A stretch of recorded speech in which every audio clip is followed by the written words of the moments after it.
হুগংয়ের লাঠি চুরি করে আমরা চলে আসছি পাহাড়ে ওঠার জন্য। আর আমাদের গন্তব্য হলো ওই যে দেখতেছো ওই জায়গায় আমাকে উঠতে হইব। লেটস গো, দেখা যাক আমরা উঠতে পারি কি পারি না। আমি এখানে ওঠা শুরু করছি আর এদিক দিয়ে দেখি আমার একজন টিম মেম্বার ও হাঁপায় গেছে, তাই আর গোয়ার মধ্যে একটু ঠেলা দিয়ে ওরে উঠাই দিলাম।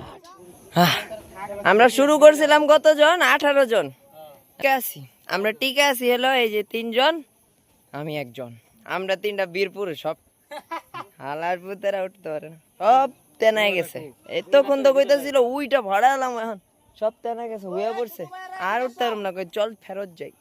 পুরোটুকু উঠমু গাইছে আজকে, বাদ দিব না, আর বেশি নাই। আর মাত্র ওখানে যাইতে হবে, ওই জায়গায় গেলেই আমাদের গন্তব্য শেষ। রোদ বেশি পড়ে গেছে জন্য শার্ট খইলা মাথায় দিছি।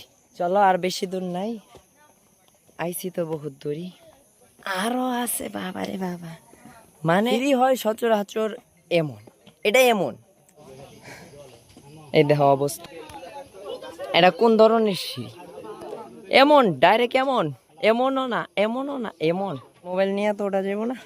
এসেছি, 4 জন ছিলাম, 2 জন হয়ে গেছি, বাকি ডিও পুরুষ বাইরেছে, খালি আমরা 2টা পুরুষ।